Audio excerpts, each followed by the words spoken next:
গাধাকে সৃষ্টি করার পর তাকে বলা হলো সকাল থেকে সন্ধ্যা পর্যন্ত তাকে ক্লান্তিহীন পরিশ্রম করতে হবে,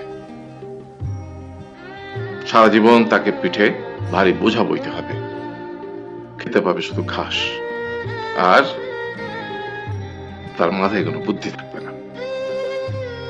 তার আয়ু হবে 50 বছর। গাধা করজোড়ে সৃষ্টিকর্তাকে বলল, আমি এত বছর বাঁচতে চাই না, আমাকে 20 বছর আয়ু দেওয়া হোক। সৃষ্টিকর্তা সেটাই মঞ্জুর করলেন।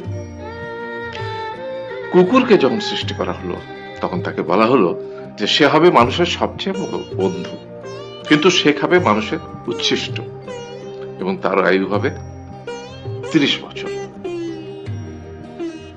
কুকুর সৃষ্টিকর্তাকে বললো, আমি এত বছর বাঁচতে চাই না, আমাকে 15 বছর আয়ু দেওয়া হোক। সেটাই মঞ্জুর করা হলো। এরপর বানরকে বলা হলো, তুমি শুধু গাছের এ ডাল থেকে ও ডালে ঝুল খাবে এবং নানান রকম ফন্দি ফিকির করে মানুষকে আনন্দ দেবে, তোমার আয়ু হবে 20 বছর। বানর বলল, আমি 20 বছর বাঁচতে চাই না, আমাকে 10 বছর দেওয়া হোক। সেটাই মঞ্জুর করা হলো। এবার এলো পুরুষ মানুষের পালা। তাকে বলা হলো যে তুমি হলে প্রাণীগুলোর মধ্যে সবচেয়ে বিচক্ষণ এবং বুদ্ধিমান, সেই জন্য তোমাকে প্রাণীদের শিরোমণি করা হলো এবং তোমার আয়ু হবে 20 বছর।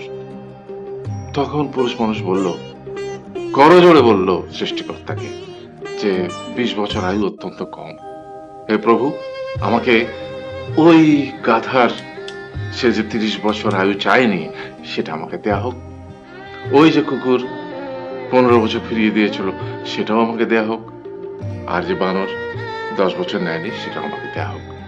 20 বছর অত্যন্ত কম, আমি দীর্ঘদিন বাঁচতে চাই।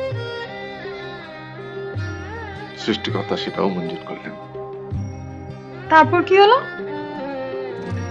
সেই থেকে ছেলেরা পুরুষ মানুষ হিসেবে বাঁচে 20 বছর, তারপরের 30 বছর সংসারের বোঝা পিঠে করে বয়ে বেড়ায়, সেটা কার মতো? গাধার মতো। তারপরের 15 বছর সে তার ছেলে মেয়েরা যা দেয় সেই রকম ঠিক কুকুরের মতো উচ্ছিষ্ট খেয়ে বাঁচে। আর তারপরে বৃদ্ধ বয়সে ঠিক বানরের মতো, যেমন গাছের এডাল থেকে ওডাল ঝুল খায় বানর, তেমনি এই ছেলের বাড়ি থেকে ওই ছেলের বাড়ি, আর নানান রকম ফন্দি ফিকির করে তার নাতি নাতনিদের আনন্দ দেওয়ার চেষ্টা করে।